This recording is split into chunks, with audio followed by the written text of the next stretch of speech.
Hello ನಮಸ್ಕಾರ ಸ್ನೇಹಿತರೆ, ಇವತ್ತಿನ ವಿಡಿಯೋದಲ್ಲಿ ನಾವು SSB ಸ್ಕಾಲರ್ಶಿಪ್ ಯಾಕೆ ನಾವು ಅಪ್ಲೈ ಮಾಡಲಿಕ್ಕೆ ಸಾಧ್ಯ ಆಗ್ತಾ ಇಲ್ಲ ಅಂದರೆ ವಿದ್ಯಾರ್ಥಿಗಳು ತಮ್ಮ ಕಂಪ್ಯೂಟರ್ ಮುಖಾಂತರ ಅಥವಾ ಮೊಬೈಲ್ ಮುಖಾಂತರ ಈ ಒಂದು ಸ್ಕಾಲರ್ಶಿಪ್ಪನ್ನು ಅಪ್ಲೈ ಮಾಡಲಿಕ್ಕೆ ಸಾಧ್ಯ ಆಗ್ತಾ ಇಲ್ಲ. ಅದು ಯಾಕೆ, ಯಾವ ಕಾರಣ ಅಂತ ಈ ಒಂದು ವಿಡಿಯೋದ ನಾನು ನಿಮಗೆ ತಿಳಿಸ್ತೀನಿ. ಸೊ ಮೊದಲಿಗೆ ನೀವು ನಿಮ್ಮ SSB ID ಮತ್ತು ಪಾಸ್ವರ್ಡನ್ನು ಹಾಕಿ ಒಂದ್ಸತಿ ಲಾಗಿನ್ ಮಾಡ್ಕೊಳ್ಳಿ ಸ್ನೇಹಿತರೆ.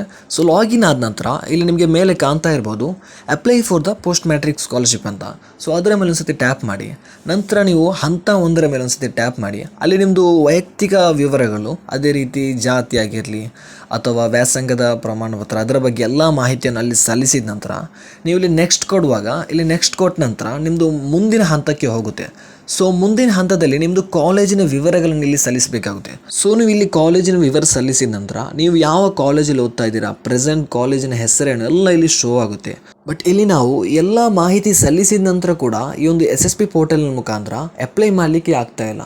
ಸೊ ಈ ಒಂದು ತೊಂದರೆ ವಿದ್ಯಾರ್ಥಿಗಳಿಗೆ ಯಾಕೆ ಆಗ್ತಾ ಇದೆ ಅಂದರೆ, ಇಲ್ಲಿ ನೀವು ನೋಡ್ತಾ ಇರ್ಬೋದು ಸ್ನೇಹಿತರೆ, ಮೇಲ್ಗಡೆ ಇಲ್ಲಿ ಒಂದು ನೋಟಿಸ್ ಕೊಟ್ಟಿದ್ದಾರೆ, ಅಂದರೆ ಗಮನಿಸಿ ಅಂತ. ಸೊ ಅದೇನೆಂದರೆ ಸ್ನೇಹಿತರೆ, ಈಗ ನೀವು ಕಲಿತಿರುವಂಥ ಆ ಒಂದು ಕಾಲೇಜಿನಿಂದ ಅಥವಾ ವಿಶ್ವವಿದ್ಯಾಲಯದಿಂದ ನಿಮ್ಮ ಎಲ್ಲ ಹಿಂದಿನ ವರ್ಷದ ಫಲಿತಾಂಶದ ಮಾಹಿತಿಯನ್ನು ಅವರು SSBಗೆ ಕಲಿಸಬೇಕಾಗುತ್ತದೆ.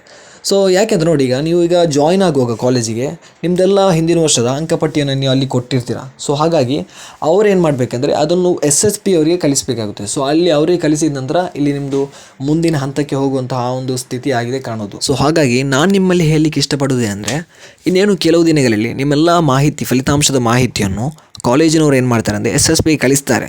ಸೊ ಹಾಗಾಗಿ ನೀವು ಏನು ಮಾಡಬೇಕಂದ್ರೆ ನಿಮ್ಮ ಕಾಲೇಜಿನಲ್ಲಿರುವಂಥ ಆ ಒಂದು HOD ಅಥವಾ ಪ್ರಾಂಶುಪಾಲರಲ್ಲಿ ಈ ಒಂದು ಮಾಹಿತಿಯನ್ನು ತಿಳಿಸ್ಲಿಕ್ಕೆ ಪ್ರಯತ್ನ ಮಾಡಿ. ಸೊ ಅದೇ ರೀತಿ ನಾನು ಮೊದಲಿಗೆ ಅಪ್ಲೋಡ್ ಮಾಡಿದಂಥ ವೀಡಿಯೋಗಳಿಂದ ಕೆಲವೊಂದು ಕಮೆಂಟ್ಸ್ ಎಲ್ಲ ಹಾಕಿದ್ರು ಸ್ನೇಹಿತರೆ, ಈ ಒಂದು SSB ಸ್ಕಾಲರ್ಶಿಪ್ಪಿಂದ ಎಷ್ಟು ಹಣ ಬರುತ್ತೆ, ಅದೇ ರೀತಿ ನಿಕಾನ್ ವಿದ್ಯಾರ್ಥಿ ವೇತನದ ಕುರಿತು ಇನ್ನು ಕೆಲವೊಂದು ವೀಡಿಯೋಸ್ಗಳ ಕುರಿತು ನೀವು ಕಮೆಂಟ್ಸ್ ಮೂಲಕ ತಿಳಿಸಿದರೆ ನಾನು ಅದಕ್ಕೆ ರಿಪ್ಲೈ ಖಂಡಿತ ನೆಕ್ಸ್ಟ್ ವೀಡಿಯೋದಲ್ಲಿ ನಾನು ನಿಮಗೆ ತಿಳಿಸ್ತೀನಿ. ಸೊ ಆದ್ದರಿಂದ ನೀವು ನಮ್ಮ ಚಾನಲ್ನ ಸಬ್ಸ್ಕ್ರೈಬ್ ಮಾಡಿ ಮತ್ತು ಫಾಲೋ ಮಾಡಿ ಇಟ್ಕೊಳ್ಳಿ ಸ್ನೇಹಿತರೆ.